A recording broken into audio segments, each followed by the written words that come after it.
Knew you leave me a room the size of your walk-in closet. You should at least let me keep the door. Marcus said it like he was doing me a favor. The way you'd offer a dog a smaller bed. Behind him, the moving truck's engine kept idling in my driveway, headlights cutting twin cones through the gray dark, and nobody in my living room moved. Not Nicole, not Daniel, not even the old grandfather clock in the hallway, which had chosen that exact moment, at 5:40 in the morning, to stop ticking. I would find out later the battery had simply died. But in that instant it felt like the whole house was holding its breath along with me. Somewhere down the block, a dog kept barking, 3 short barks and a pause, 3 short barks and a pause, indifferent to the fact that a man's life was being folded up and boxed inside his own front hallway. I stood there in my undershirt and reading glasses, 63 years old, and Marcus looked at me the way you look at a couch, with a sold sticker already stuck to it, before the mover has even asked you to stand up. If you're new to this channel, welcome. Subscribe now, because you are not going to believe how this story ends, and you don't want to miss the next one. 3 weeks before that morning, I didn't know any of this was coming. I want to say that plainly, because I think people assume a man like me, a man who spent 31 years studying signatures and ink under a microscope for a living, should have seen it. I didn't. I gave $22,000 toward Nicole's wedding without blinking. I co-signed Daniel's truck loan twice.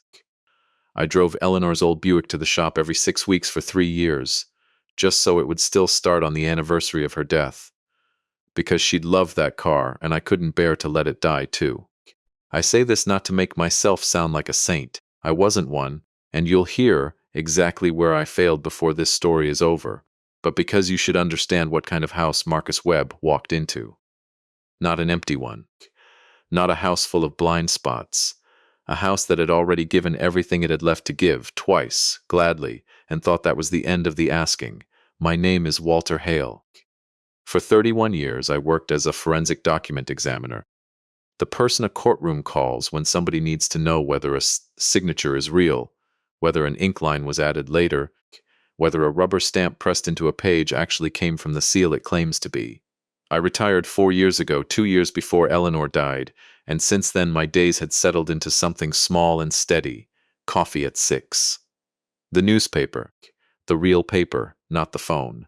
A walk past the Delgado's house at 7, where Ray, my old partner from 3 different investigations over the decades, he'd been a detective before he retired.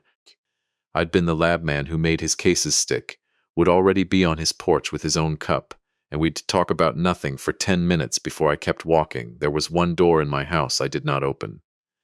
Eleanor's sewing room, second door on the left past the stairs. I told myself it was because I had no reason to go in there. I don't sew, but the truth, and I only admitted this to myself much later, was that every time I walked past it, my hand would twitch toward the knob and then pull back on its own, like the door itself had a pulse I didn't want to feel. I would take the long way to the laundry room, rather than pass it twice in one afternoon. Nobody had ever seen me do this. Nobody had ever asked.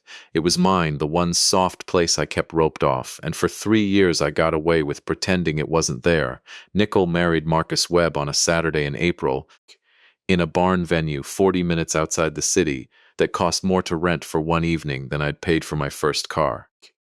I walked her down the aisle in a suit I'd had tailored twice because I'd lost weight since Eleanor's funeral and nothing fit right anymore. Marcus shook my hand afterward with both of his, the way men do when they want you to feel the warmth, even if you don't feel anything underneath it, and he said, "Mr. Hale, I promise you, I'm going to take care of her." I remember thinking it was a strange thing to promise a father, as though Nicole needed taking care of, as though she hadn't run her own accounting practice since she was 26. But grooms say strange things at weddings.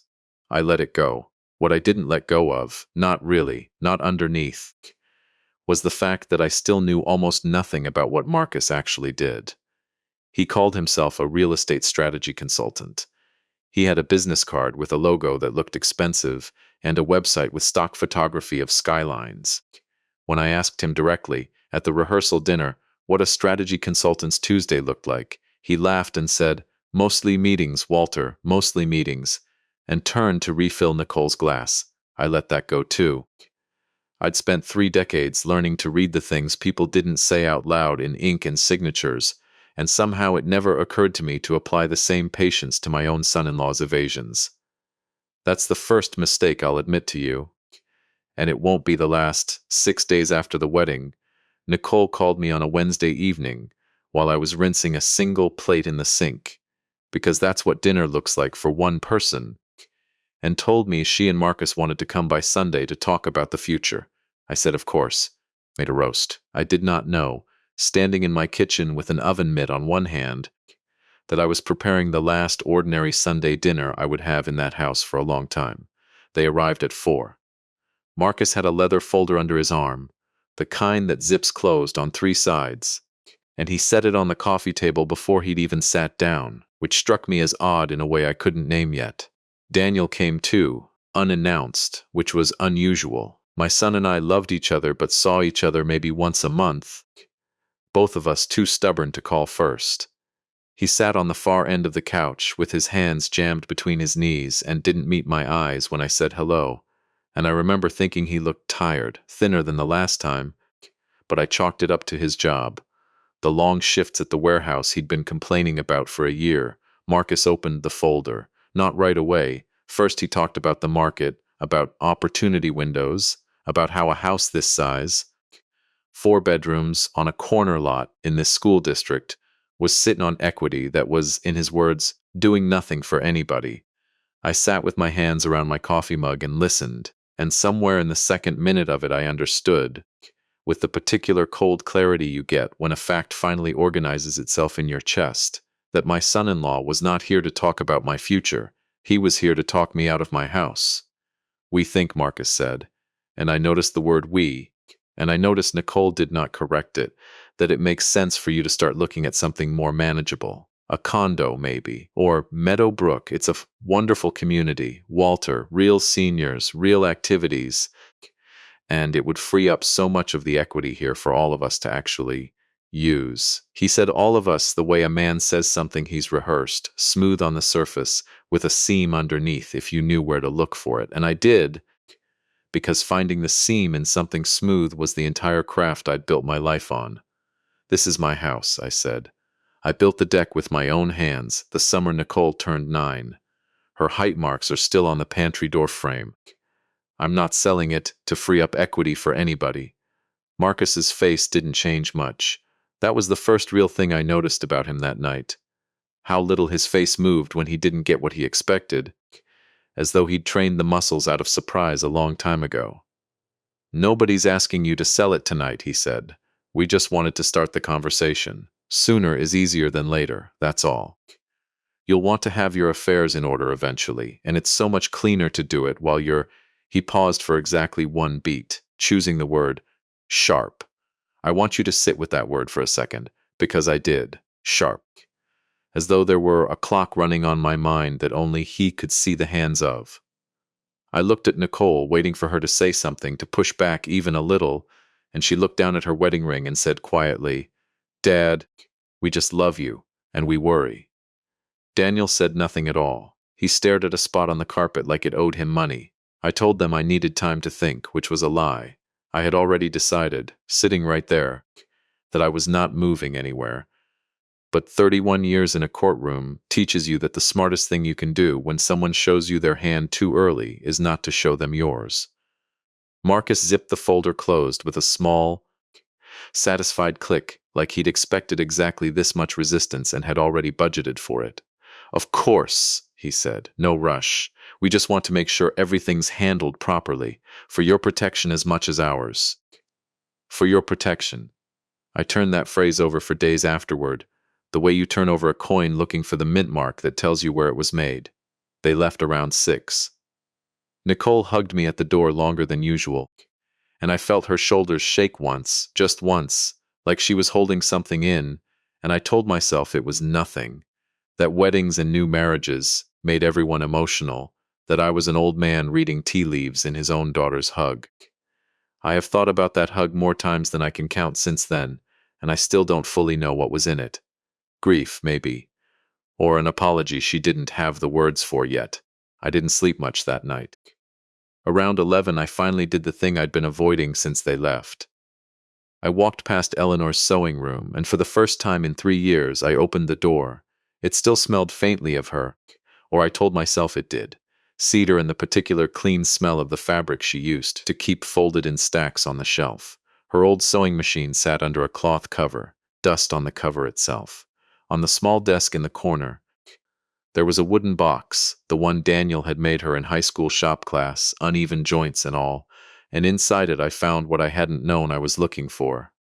3 unfinished letters in her handwriting, none of them dated, none of them ever mailed. 2 were to Daniel, unremarkable, motherly things about a birthday and a job interview years past. The third was to Nicole, and it was shorter than the others, and one line in the middle of it stopped me cold enough that I had to sit down on the edge of the bed to read it twice. Don't ever let someone convince you that loving them means handing over everything you have. Love isn't a debt collector. Sweetheart, if a man ever makes you feel like you owe him your whole life for choosing you, that isn't love, that's a bill with interest. There was no name attached to it. No accusation, no prophecy. Nothing specific enough to prove Eleanor had known anything about anyone in particular. She'd probably written it years before Marcus existed to Nicole at all. Some worry a mother carries for a daughter, long before there's a face to hang it on. But reading it that night, in that room I hadn't let myself enter in 3 years, with my son-in-law's leather folder still sitting like a closed fist in my memory, I felt something in my chest go very quiet and very still. The way a courtroom goes quiet right before a verdict. I put the letter back in the wooden box exactly where I'd found it. And then, for the first time since Eleanor died, I sat down at my old desk in the study, turned on the lamp, and started taking notes, not out of grief this time, but out of habit. 31 years of habit. The same habit that used to make me photograph every document twice before I trusted my own memory of it. Date. Time. Who said what? I wrote down Marcus's exact words as best I could recall them. Sharp. For your protection. I wrote down that Nicole hadn't argued. I wrote down that Daniel hadn't looked at me once. I didn't know yet what I was building a file for. I only knew, the way you know weather is coming before the sky fully commits to it, that I was going to need it. The following Tuesday, I drove out to see Ray Delgado properly, not just the 10 minutes on his porch. Ray had retired from the department 6 years before I retired from the lab, but the two of us had put more men behind bars together than either of us could count on our fingers, him finding the case and me proving the paper trail underneath it. He answered his door in a flannel shirt with a coffee mug that said "World's Okayest Fisherman," a gift from his grandkids, and took one look at my face and said, "Sit down, Walter. You look like you found a bad signature." I told him everything. The dinner, the folder, the word sharp. Eleanor's letter, though I hesitated on that part longer than the rest because it felt like showing him something that wasn't fulfilling to show. Ray listened the way he always had, without interrupting, his eyes narrowing slightly around the parts that mattered, and when I finished, he set his mug down very carefully on the coaster, which for Ray was the equivalent of another man standing up and pacing the room. You said Marcus called himself a real estate strategy consultant, Ray said. You ever actually see him consult on anything? I hadn't. Not once, not in the 8 months of the engagement, not at the wedding, not since. I've still got a friend at the county recorder's office, Ray said. And you've still got eyes better than anybody I ever worked with for spotting a page that's lying to you. Before you do anything else, before you say one more word to that man, I want the two of us to know exactly what kind of business Marcus Webb is actually running. Quietly, legally, no games. Walter, you and I both know how fast a case gets thrown out the second somebody cuts a corner getting the evidence. We do this clean, or we don't do it at all. I told him I wanted to do it clean. I meant it. And I want you to remember that promise, because it's going to matter a great deal by the time this story reaches its end. Because clean evidence, gathered the right way, is exactly what would end up sitting in my living room 3 weeks later, waiting in the dark for a moving truck that thought it was arriving to an empty house. It took Ray 4 days to find the first thread. It came, of all places, not from any hidden account or forced door, but from a public filing, a UCC lien listed against a company called Webb Meridian Holdings, filed by a private lender named Victor Kessler, for an amount that made Ray whistle low under his breath when he read it out loud to me over the phone. Marcus wasn't just short on cash.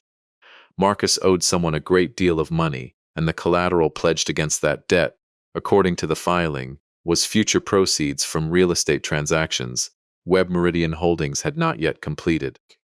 "Walter," Ray said, and I could hear him choosing his words the careful way he used to before he'd tell a family the worst news of their lives. "I think your son-in-law needs your house a lot more than he needs your daughter's happiness. I think somebody's holding a debt over his head, and I think he's decided your equity is how he pays it off." I sat with the phone against my ear for a long moment, looking at the wooden box still sitting open on Eleanor's sewing desk where I'd left it 3 nights before, and I thought about the line in her letter. A bill with interest. She hadn't known Marcus's name. But somehow, someway, she'd known exactly the shape of the thing that was coming for our family years before it arrived wearing his face. "Find out who Victor Kessler is," I told Ray. "And find out exactly how much time we have before Marcus decides waiting for my permission isn't worth it anymore." Neither of us knew yet how little time that would turn out to be. Neither of us knew that in 19 days, before the sun was even fully up, a moving truck would idle in my driveway with its headlights cutting through the dark, and that when Marcus Webb finally worked up the nerve to open my own front door on me, there would already be someone sitting inside waiting. Ray called back 2 days later, on a Thursday, and I could tell from the first word out of his mouth that whatever he'd found had unsettled even him, and Ray Delgado was not an easily unsettled man. "Victor Kessler isn't a bank, Walter," he said. "He's not even really a private lender in the way the filing makes it sound. He's the kind of man who lends to people banks won't touch, and he collects in ways banks aren't allowed to. I made 2 calls to people who used to work fraud cases with me, careful calls. Nothing that points back to you or Marcus by name, and both of them said the same thing without me even asking directly. You do not want to be the man who owes Victor Kessler money past the date he expects it back." I asked him how much Marcus owed. Ray hesitated. And hesitation from Ray usually meant the number was bad enough that he wanted to soften the way he handed it to me. The filing lists a principal of $110,000, plus what looks like compounding fees on top of that every month it sits unpaid. "Walter, that's not a business loan that went sideways. That's the kind of number that makes a desperate man do things he'd never have considered doing a year ago." I sat in my study with the phone against my ear, looking out the window at the maple tree. Eleanor and I had planted the year Nicole was born, now taller than the house. And I thought about how easy it had been for Marcus to sit across my coffee table and talk about equity doing nothing for anybody, when the whole time he'd been sitting on a debt that could very well be the reason he'd needed a wife, with a father who owned his house outright in the first place. I didn't say any of that to Ray. I only asked him what our next step was. "We keep it clean," Ray said again, "the way a man repeats a rule he's worried you might forget under pressure. I've got a contact who used to work title insurance fraud for the state. She still does some consulting for the county now. Her name's Priya Nair. I'm going to reach out, not to ask her to dig into anything private, just to ask her, in general terms, whether Webb Meridian Holdings has ever come across her desk. If it hasn't, we've learned nothing and we've broken nothing. If it has, she'll tell me only what's already a matter of public record. That's the whole plan, Walter. No shortcuts." I told him that was fine, and it was... But underneath the fine there was a slow, steady hum of dread that had started the night I read Eleanor's letter and hadn't quieted down since. I went back to my daily life that week. The coffee at 6, the newspaper, the walk past Ray's porch. Though now our 10 minutes of nothing had quietly become 10 minutes of everything, conducted in lowered voices, with our backs half turned to the street in case anyone was watching. I did not tell Nicole what I'd learned. I did not tell Daniel. I told myself I was protecting them, and maybe I was, but I'll admit now, sitting here telling you this story, that some part of it was also that I still hoped, foolishly, that I was wrong. That Marcus was simply a man in a bad financial spot who'd made one clumsy, badly timed request about my house, and not a man circling something far worse. That hope didn't survive the following Tuesday. I'd gone into the bedroom to get Eleanor's jewelry box down from the closet shelf. Nicole's birthday was coming in 6 weeks. And I'd decided, after reading that letter, after everything sitting heavy in my chest since that dinner, that I wanted to give her Eleanor's engagement ring early, not wait for some future occasion, because suddenly the idea of waiting for anything with this family felt like a luxury I wasn't sure I still had. I hadn't opened that box in over a year. I remembered exactly what should have been inside it, because I'd cataloged it once. The old habit again, the year after Eleanor died. When I couldn't sleep and needed something to do with my hands at 2 in the morning that wasn't crying, the ring wasn't there. I want to tell you I stayed calm, the way you'd expect from a man who spent his career being calm in the face of much worse discoveries than this, but I didn't. I sat down hard on the edge of the bed with that empty velvet slot, staring up at me, and for a long, ugly minute I could not get enough air into my lungs. It wasn't only the ring, though God knows the ring alone would have been enough. A 2-carat solitaire I'd saved 11 months to afford in 1986. The ring I'd slid onto Eleanor's finger in a rented rowboat on a lake that didn't even exist as a public park anymore. The ring I had planned 3 weeks earlier to place into my daughter's palm and watch her cry the good kind of tears for once. It was the fact that only 3 people besides me had been in this house with any regular access to that closet in the past 2 months. Nicole, who had a key and used it to check on me. Daniel, who'd stayed in the guest room for 11 days back in the spring when his apartment had a pipe burst. And Marcus, who had been in and out constantly in the weeks around the wedding, dropping off boxes, picking up things Nicole had left behind from her childhood bedroom. I called Ray before I'd even fully caught my breath, and when I told him there was a silence on the line long enough that I thought the call had dropped. "Walter," he said finally, "I need you to listen to me very carefully, because I know exactly what you want to do right now, and it's the same thing I'd want to do, and it's the wrong thing. You do not confront anyone tonight. Not Marcus. Not Daniel. Not even Nicole. If that ring is where I think it might be, the worst thing we can do is spook the person who took it before we know exactly where it went. He was right, and I hated that he was right. And I spent that entire night sitting in the study with the lamp on, not writing anything, just sitting, the way you sit with grief when it first arrives fresh, and there's nothing useful to do with your hands yet." It took Ray 3 more days to find it. Not through any door he shouldn't have opened, but through the plainest, most legal method there is. He walked into 4 pawn shops within an 8-mile radius of Marcus and Nicole's apartment, showed the owners a photograph I dug up of Eleanor wearing the ring at our 30th anniversary dinner, and asked, as a retired detective doing a favor for a friend, whether anyone matching it had come through recently.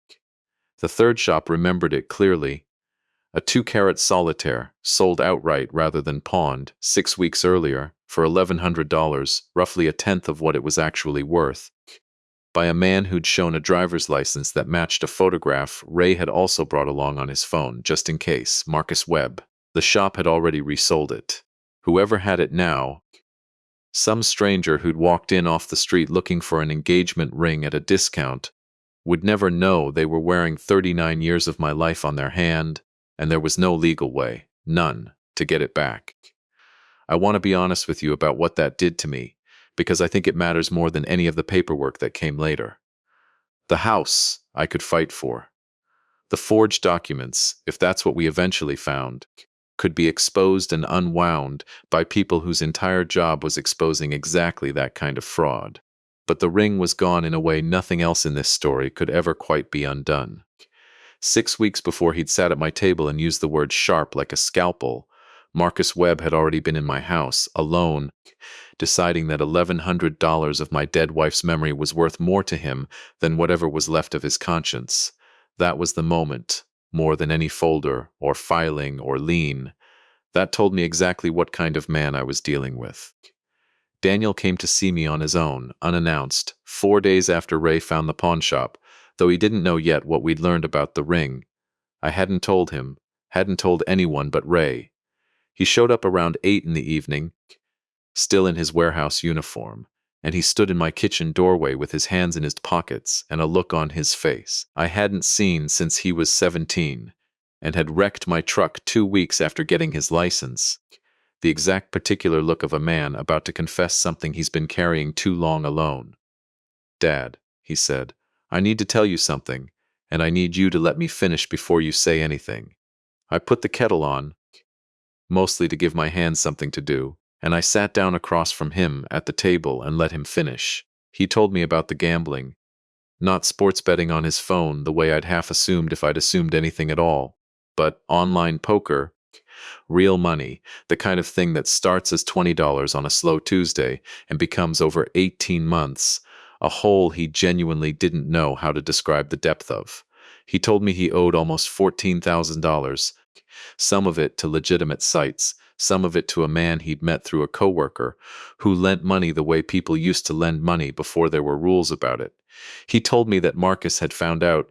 He wouldn't say exactly how, only that Marcus had a way of finding things out, and had offered to help make it disappear, quietly, no questions to Nicole, no questions to me, in exchange for what Marcus had called just being a team player when the house conversation comes up.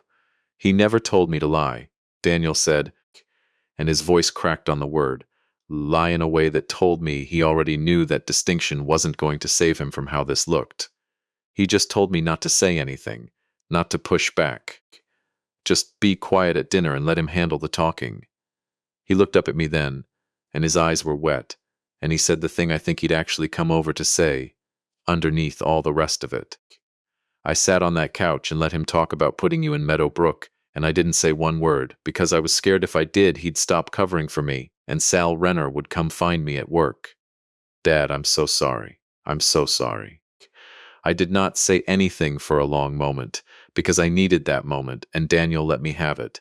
And then I got up from my chair, walked around the table, and put my arms around my son the way I hadn't done since Eleanor's funeral, both of us stiff and unpracticed at it for the first 10 seconds, and then not stiff at all, his shoulders shaking against mine the same way Nicole's had at the front door 3 weeks earlier, and I understood, holding him, that I had raised 2 children who loved me enough to be ashamed of their own silence, and that was not nothing, even if it wasn't enough on its own to undo what silence like that can cost a family. You should have come to me, I said into his shoulder, and then, because 31 years of examining evidence had also taught me to examine myself when the evidence pointed that direction, I said the harder thing, the thing I'd been circling since the night I found Eleanor's letter. But I understand why you didn't. I pushed you too hard when you were young, Daniel. Every report card, every setback. I made you feel like you had to solve everything on your own before you brought it to me, because that's how my own father raised me, and I never once stopped to ask if it was the right way. That's on me, too. Not all of this, but some of it. We sat back down after that, and I told him about the ring. I watched something in his face go very cold and very still, the same stillness I'd felt in my own chest the night I read Eleanor's letter, and he said, quiet and flat. He told me it was already handled, whatever the sale was going to be. He never said what he was selling. I believed him. I still believe him now. And whatever complicated debt of guilt Daniel owed me for his silence at that dinner table, it did not include the ring, and I want that said plainly, because it would matter enormously, later, in a courtroom full of people who did not yet exist in our story, but soon would. That night, after Daniel left, I called Ray one more time, and I told him about the $14,000, about Sal Renner, about the quiet leverage Marcus had been using on my own son to buy his silence at the exact dinner where Eleanor's letter and my own gut had first told me something was wrong. Ray was quiet for a while on the other end of the line, and then he said the thing that has stayed with me every day since. Walter, I think we've been looking at one desperate man drowning in a debt he can't pay, using a wedding as his life raft. I don't think Marcus set out to become this. I think Victor Kessler built the water, and Marcus just started swimming toward the nearest thing that looked like dry land, which happened to be your house. That doesn't make what he's doing to you and your kids forgivable. It might make it explainable. And there's a difference, and I think before this is over, you're going to need to hold both of those truths at the same time, because I don't think Marcus is the only person in this story who's being used. I didn't fully understand what he meant that night. I would understand it much more clearly 19 days later, standing in my own front hallway at 5:40 in the morning, listening to my son-in-law tell me I could at least keep the door on a closet-sized room, while somewhere behind me, in my own living room, a man neither of us expected was already sitting quietly in the dark, waiting for exactly this moment to arrive. But before we get back to that morning, there is one more thing you need to know, because it happened 4 days after Daniel's confession, and it is the reason the moving truck came when it did. Priya Nair called Ray back, and what she told him about the notary stamp on a document Marcus had already quietly begun circulating, a document neither Nicole nor I had signed, dated 2 weeks in the future, filed nowhere yet but sitting, according to Priya, ready to be filed the moment somebody stops looking closely, was about to turn everything I'd learned so far from a private family wound into something that belonged, whether I wanted it there or not, in front of a judge. Priya Nair's call came in on a Monday afternoon while I was out at the hardware store buying a new battery for that grandfather clock. Of all things, some small stubborn part of me determined to keep at least one piece of my life ticking on schedule, while everything else felt like it was sliding sideways. Ray met me in my own driveway when I got home, standing by his truck with a manila folder tucked under Curry's arm, and an expression I recognized from 31 years of watching him deliver bad news to families in worse circumstances than mine. Careful, deliberate, already braced for how I'd take it. "Let's go inside," he said. "You're going to want to be sitting down for this one, Walter." We sat at the kitchen table, the same table where Daniel had confessed 4 days earlier, the same table where Marcus had first said the word sharp 3 weeks before that, and Ray laid out 3 photographs Priya had been able to share with him, not privileged records. He was careful to tell me twice. Just images of a notarized document that had already crossed a title company's intake desk as part of a preliminary file review, the kind of thing that becomes public the moment it's submitted for processing, no matter how badly Marcus might have wanted it to stay quiet a little longer. It was a durable power of attorney, my name at the top, a signature at the bottom that was, at a glance, from 6 feet away in poor light, a passable version of my handwriting, and underneath it, stamped in blue ink, a notary seal belonging to Gary Prentice, a name I had never heard in my life. Ray watched my face while I studied it, and he must have seen something shift there, because he said quietly, "Talk to me, Walter. What am I looking at?" I asked him for a magnifying glass, and when he didn't have one on him, I went and got my own from the study, the same loop I'd used for 3 decades to settle arguments in courtrooms about exactly this kind of question, and I sat back down and looked at that signature the way I'd looked at 10,000 signatures before it. The pressure was wrong. My own signature, 30 years of writing it the same way, always starts with a heavier downstroke on the W and tapers off lighter by the time it reaches the L in Hale, because my hand naturally relaxes as it moves right. A habit so old it's practically unconscious. Whoever had signed this one had done the opposite, light at the start, heavier and more deliberate toward the end, the unmistakable rhythm of someone tracing rather than writing, someone concentrating hardest at the very moment a natural signature would have been coasting on muscle memory. "It's not my signature," I said. "It's a decent forgery. Good enough to fool someone who's never studied a signature under pressure in their life. Not good enough to survive 5 minutes in front of anyone who has." But it was the seal that told the rest of the story, and this was the part that made something cold and very focused settle into my chest, the old courtroom stillness I hadn't felt in 4 years of retirement.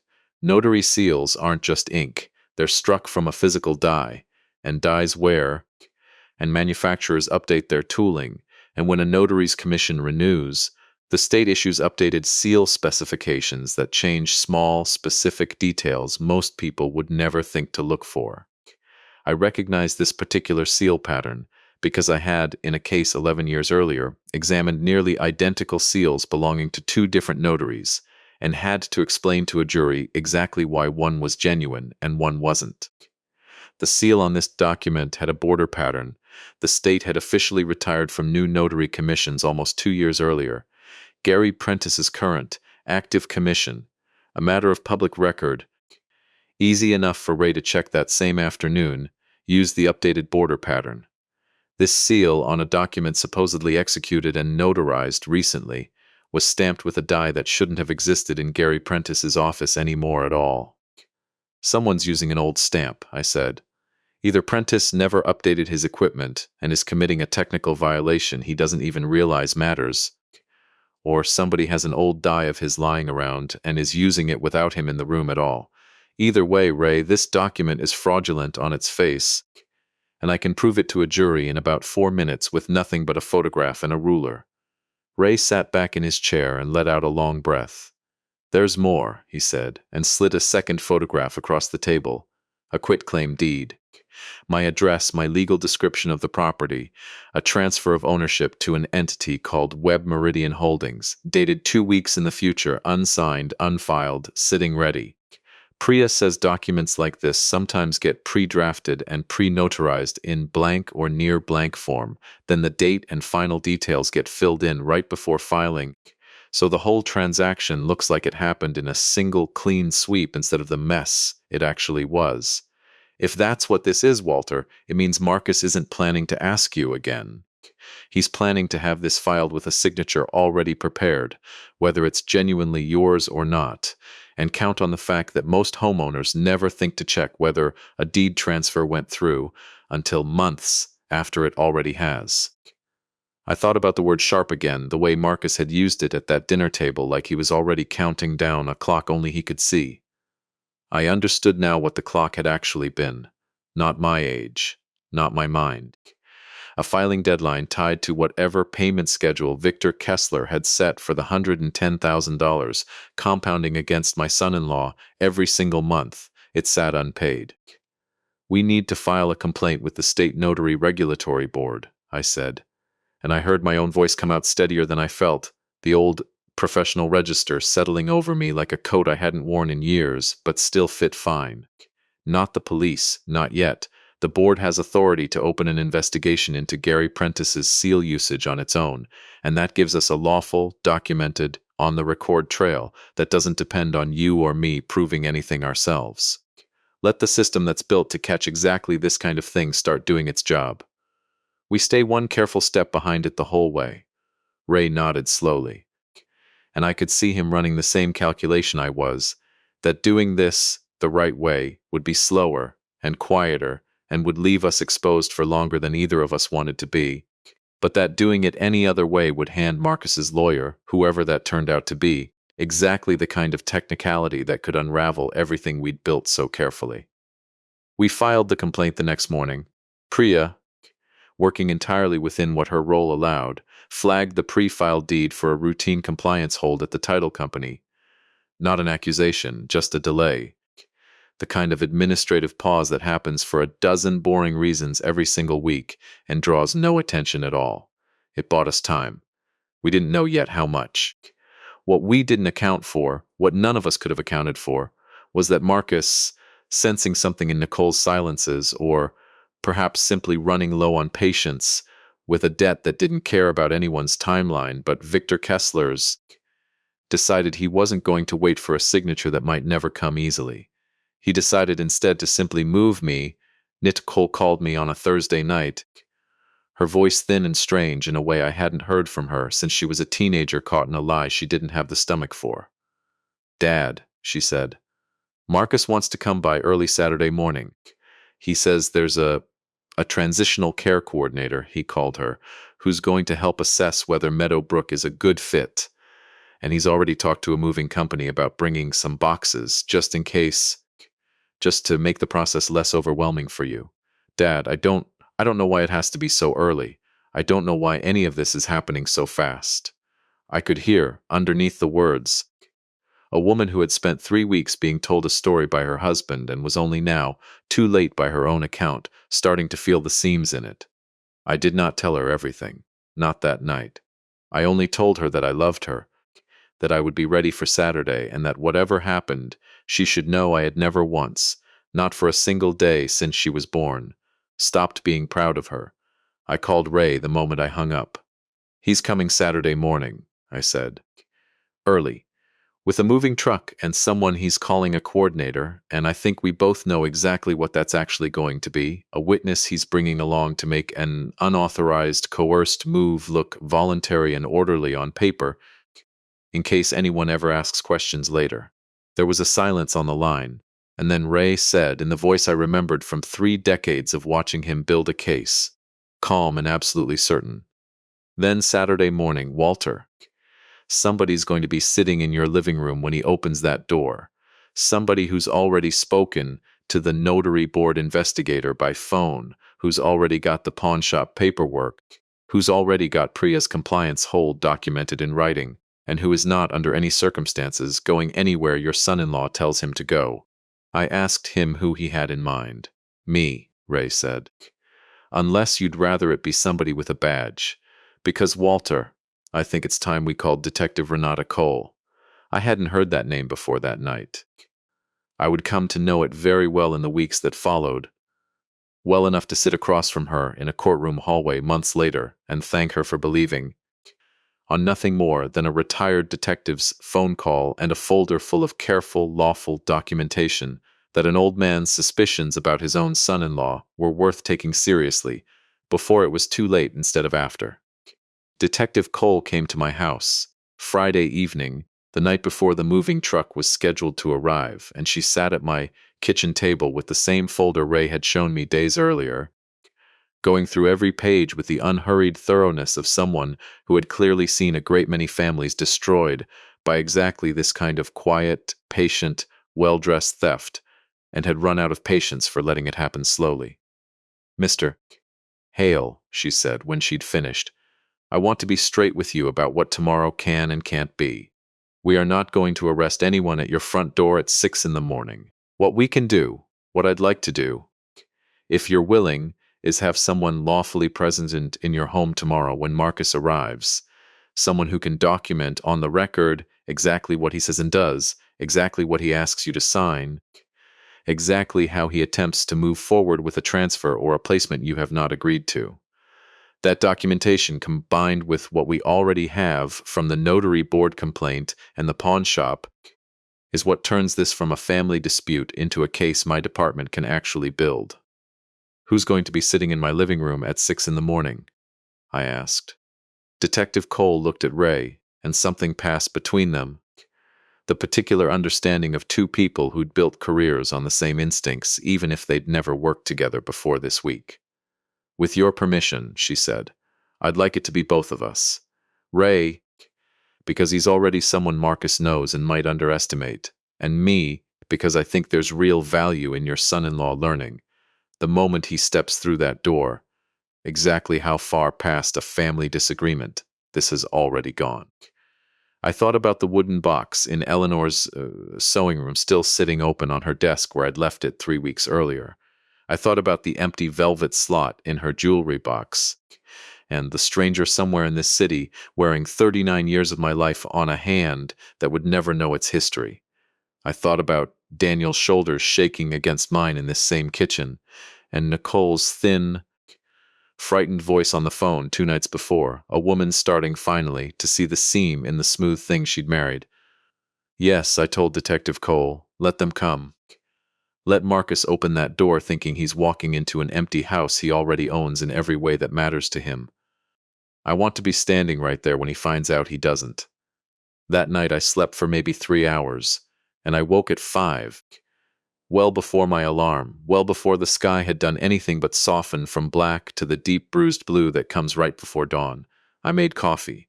I sat in the study with the lamp off, listening to the house settle around me the way it always had, the particular quiet of a home that has held one family's whole life inside its walls for 39 years. At 5:30, Ray's truck pulled into my driveway, no headlights, quiet as he could manage it, and Detective Cole arrived 4 minutes behind him in an unmarked sedan. They came in through the back, through the kitchen, and settled into the living room with their folders and their quiet, patient readiness. And I remember Ray looking at me once, just once, before he sat down and saying, "You doing okay, Walter?" "I will be," I told him, and I believed it. At 5:40, headlights swept across my front window, and the low, Unmistakable rumble of a moving truck's diesel engine rolled into my driveway and settled into an idle. I heard car doors. I heard Marcus's voice, easy and bright the way it always was in public, saying something to someone I couldn't yet make out, and I walked to my own front door, in my undershirt and reading glasses, and opened it before he'd even finished knocking. "Mr. Hale," he said, and behind that word, that same false warmth from the wedding day, I could already hear the small, sharp edge of a man in a hurry, a man whose clock had finally run down to its last hour. "We're just going to make this as easy as possible. If you leave me a room the size of your walk-in closet, you should at least let me keep the door." I stood in that doorway, 63 years old, in the cold gray dark of 5:40 in the morning, and I let him finish his sentence, and I let the silence afterwards stretch out long enough for the dog, 3 houses down, to bark 3 times and pause, 3 times and pause, indifferent to everything happening on my porch. And then I stepped back from the door, just slightly, just enough, and I said the only thing I had left to say to him. "Come on in, Marcus. There's someone already waiting for you." I watched his face when he saw them. Ray Delgado sitting calmly on my couch with a folder open across his knees, and Detective Renata Cole standing beside the fireplace, with her badge already visible on her belt, both of them watching him with the patient, unhurried stillness of people who had been waiting a very long time for exactly this moment to arrive. And for the first time since he'd sat across my coffee table 3 weeks earlier and used the word sharp like a scalpel, I watched something in Marcus Webb's smooth, rehearsed face finally, completely, come apart. Marcus didn't move for a long moment. He stood frozen in my doorway with the gray dawn light behind him, one hand still half raised from where he'd been about to gesture toward the moving truck, and I watched the whole architecture of his composure, the easy voice, the rehearsed warmth, the smooth, unbothered face that never showed surprise, collapse all at once, like a building whose foundation had been quietly hollowed out for weeks, without anyone noticing until the moment the load finally shifted. "What is this?" he said. And it wasn't really a question, more a sound a man makes when his mouth is moving faster than his mind can catch up to. "This is Ray Delgado," I said. 31 years a detective before he retired, and my friend a good deal longer than that. And this is Detective Renata Cole, who I believe you're about to become very well acquainted with. I stepped aside from the door so the pale morning light could fall fully across the living room, across Ray's folder open on his knees, across the badge clipped plainly to Detective Cole's belt. Behind Marcus, out on the driveway, I could see the moving truck driver leaning against his cab, phone in hand, oblivious, and beyond him, a woman I didn't recognize standing awkwardly by a small sedan, the transitional care coordinator, I assumed, someone Marcus had hired for the morning to make an unauthorized removal look documented and clean, and who now stood on my lawn with absolutely no idea what she had actually been hired to be part of. "Mr. Webb," Detective Cole said, and her voice was calm in a way that somehow made the room feel smaller and colder than any shout could have. "I'd like you to step inside and have a seat. We have some questions about a durable power of attorney bearing Mr. Hale's name, a quitclaim deed prepared for filing against this property, and a notary seal registered to Gary Prentice that appears to predate his current commission by nearly 2 years. I'd also like to talk to you about a loan you currently hold with a private lender named Victor Kessler." Something happened in Marcus's face when she said Victor Kessler's name. Not fear exactly, not yet, but a flinch so small and so fast that if I hadn't spent 31 years watching for exactly that kind of involuntary tell in a courtroom, I might have missed it entirely.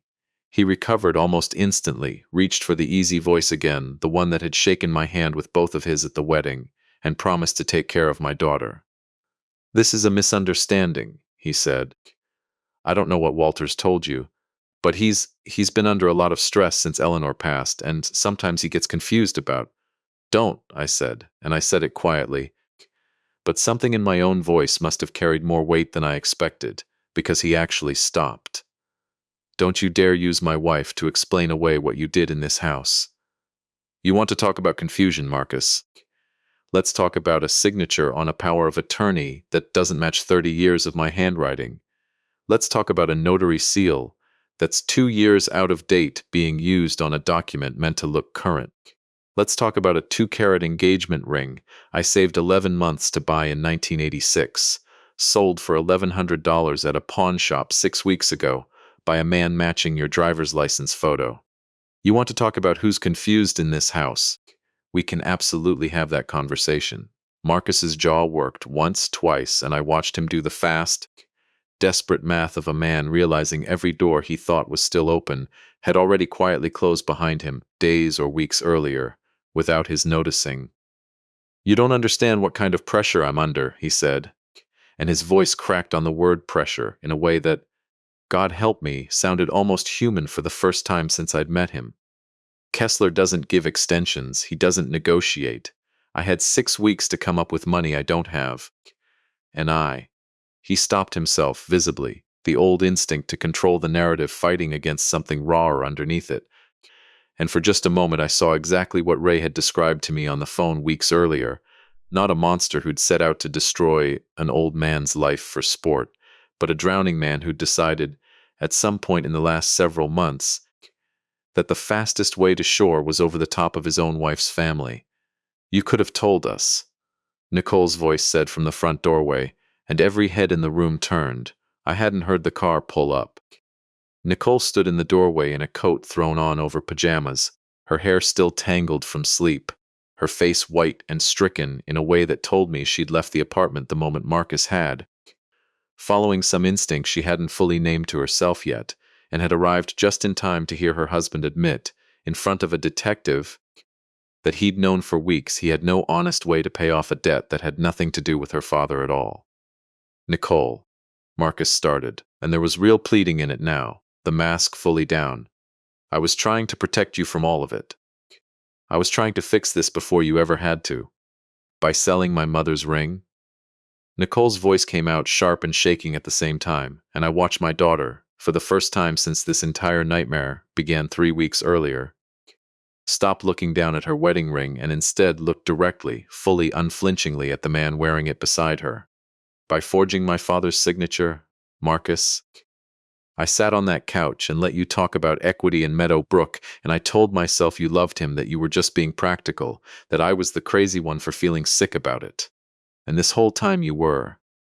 She stopped, pressed a hand over her mouth for a second, and when she spoke again, her voice had dropped into something quieter and far more dangerous than the shout I think she'd been building toward.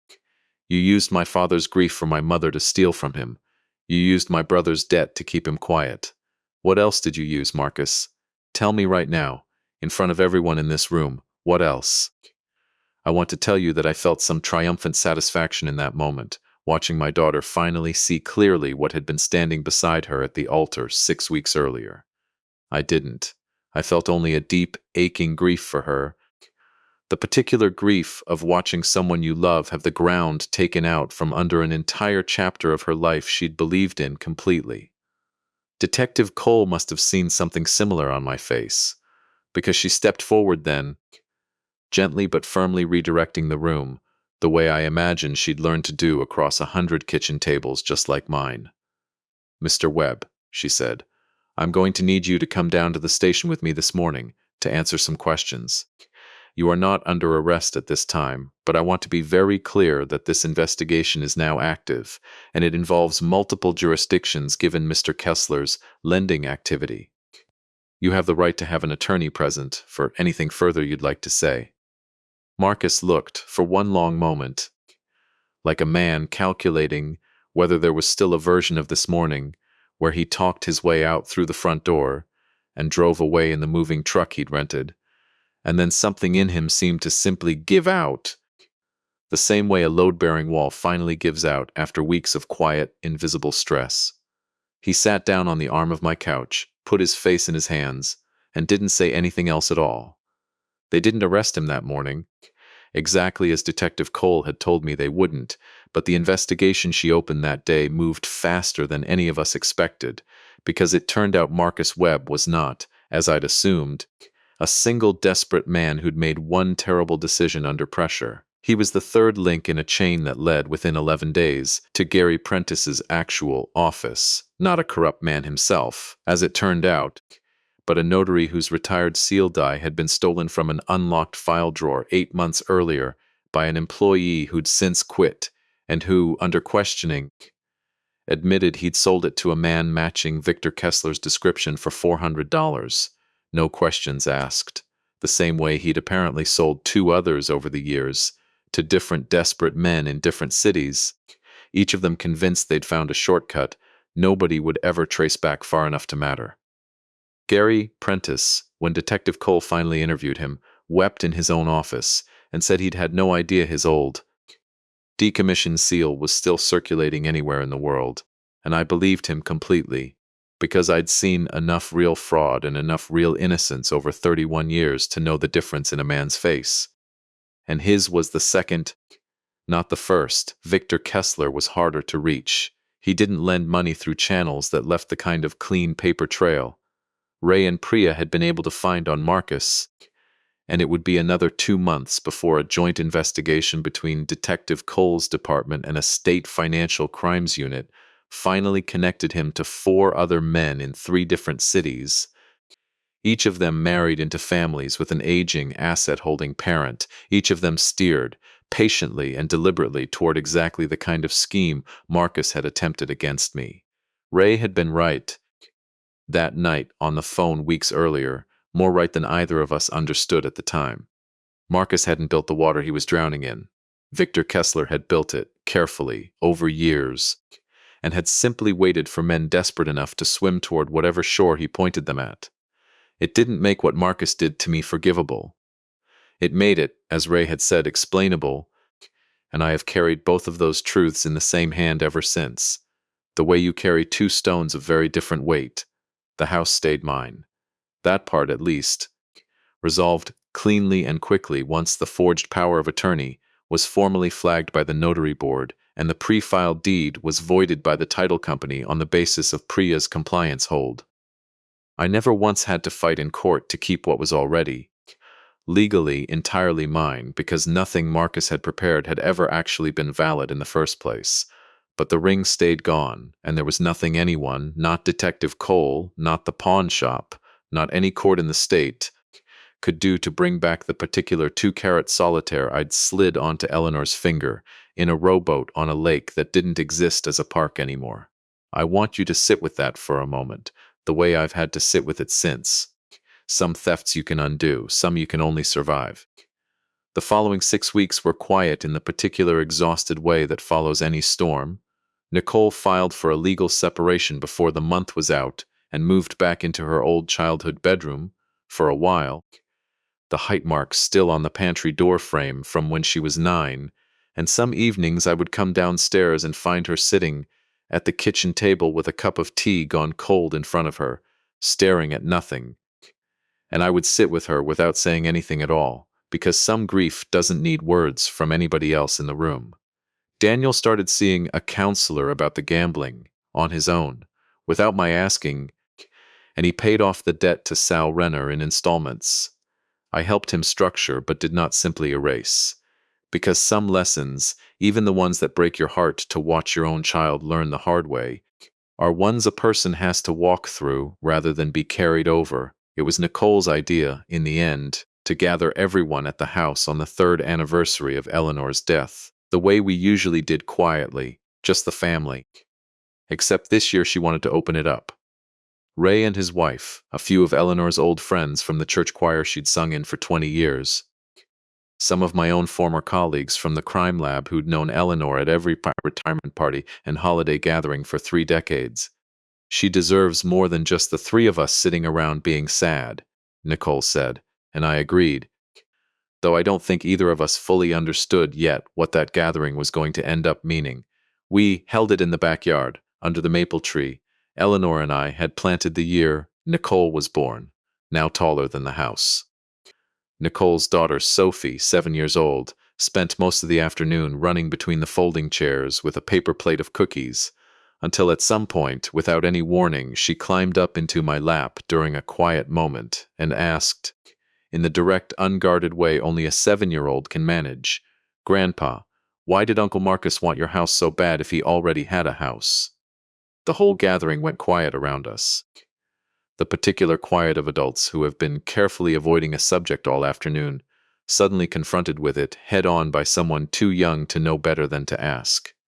I looked down at her small, earnest face, and I thought about every complicated adult answer I could have given her, about debt and desperation and the specific ways a man convinces himself that taking something from someone who loves him isn't really stealing, if he tells himself a good enough story about why he deserves it. And then I gave her the only answer that felt true enough to hand to a child. Sometimes, sweetheart, I said, people get so scared of losing something that they forget the difference between asking for help and just taking what isn't theirs. Your Uncle Marcus was very scared, but being scared doesn't make it right to hurt the people who love you. And it's never too late to be honest about a mistake instead of hiding it.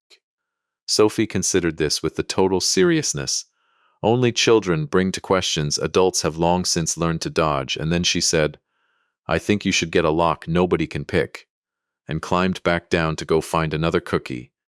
And the entire backyard erupted into the kind of laughter that only comes after weeks of carrying something heavy, the relief of it moving through everyone at once, like a held breath finally let go.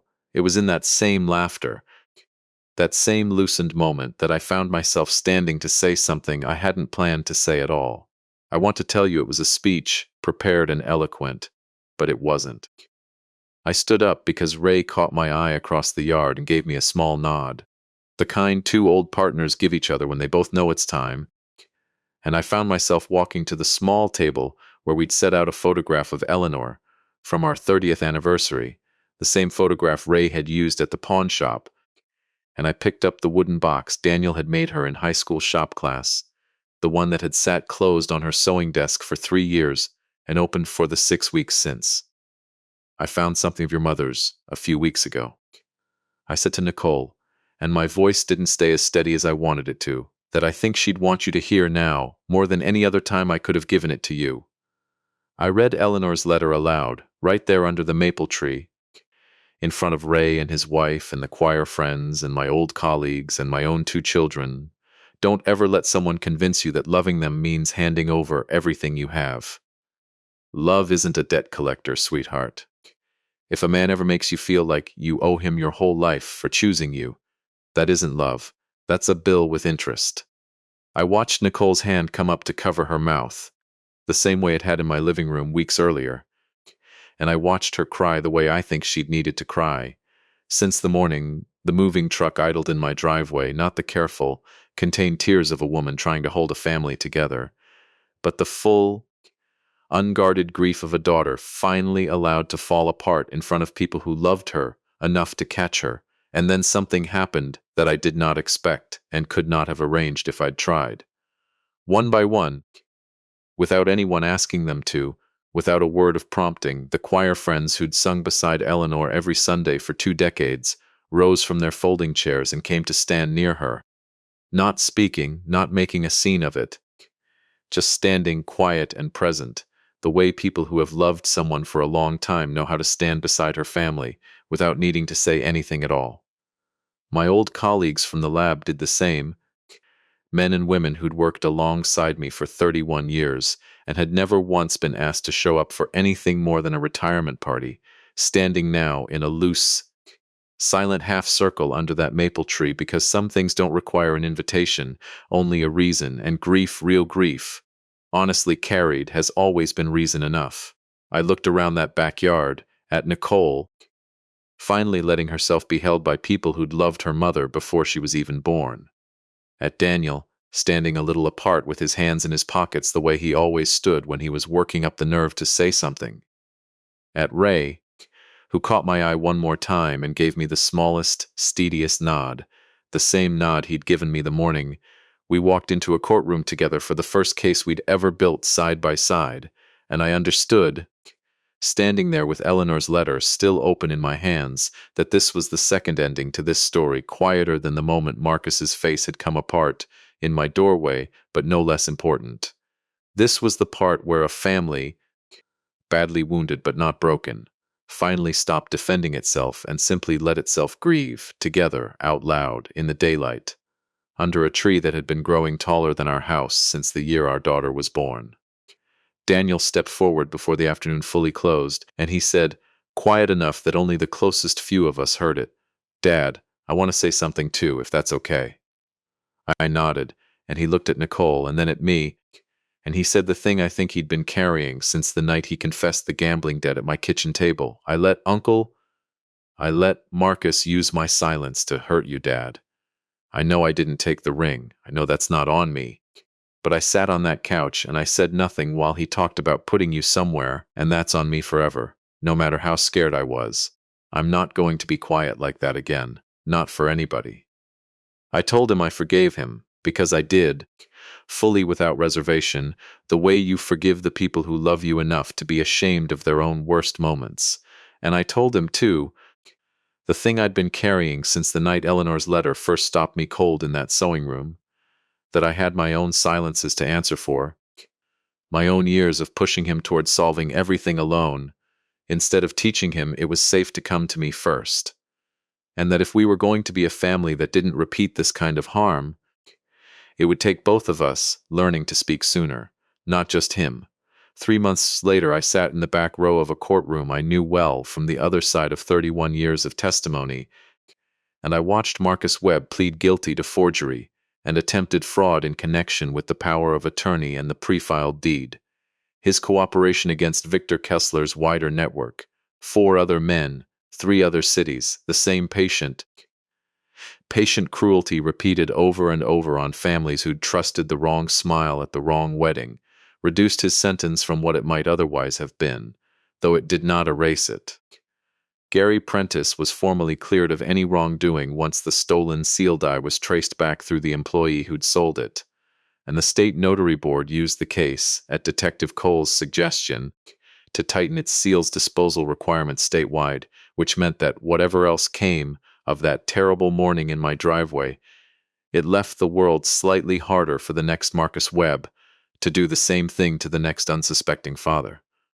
Victor Kessler was arrested in a different state entirely, 6 weeks after Marcus's plea, on charges that took up 4 pages of a warrant I read twice, just to be sure I understood the full size of the water he'd built for men to drown in.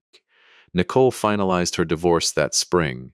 She still lives in her old childhood bedroom some nights, though most weeks now she's back in her own apartment, rebuilding her accounting practice and, slower than that, rebuilding her own trust in her own judgment, which I think may be the harder thing to restore of the two. Daniel is 9 months clean of the debt, and, as far as I know, 9 months clean of the habit underneath it too, and he calls me now most Sundays, sometimes just to talk about nothing, which after 34 years of both of us being too stubborn to call first, feels like its own small, quiet miracle. I finally replaced the battery in the grandfather clock the week after that gathering under the maple tree. It still keeps in perfect time, running a few minutes fast the way it always has. And I've decided I don't mind that anymore. Some things in a house are allowed to be a little ahead of themselves. I go into Eleanor's sewing room now most days. Not out of duty, not to prove anything to myself, but because I've found I like sitting at her old desk clock in the afternoon light, the wooden box open in front of me, her letter tucked back inside it where it belongs, resting instead of hiding. Some mornings I still walk out to check the mail and find myself glancing at the spot in the driveway where a moving truck once idled with its headlights cutting through the dark, engine running, waiting to carry me out of my own life like I was furniture nobody wanted anymore. It doesn't sit there now. Nothing sits there now but my own car, and some mornings Ray's truck, parked crooked the way he's always parked it, the two of us back on his porch, or mine with our coffee, talking about nothing, the way 2 old partners do when the case is finally, fully closed. I built that deck with my own hands the summer Nicole turned 9. Her height marks are still on the pantry door frame, and on the morning a man once stood in my doorway and told me I could at least keep the door on a room the size of my closet. I made sure, instead, that every door in this house stayed open, to my children, to my grief, to the people who showed up quietly under a tree to stand beside a family that had finally stopped pretending it didn't need them. That is the whole of what I have left to tell you. If this story moved you, please like the video, subscribe to the channel, and share your own thoughts in the comments below. To hear the next story, click the video on the left. Thank you for watching.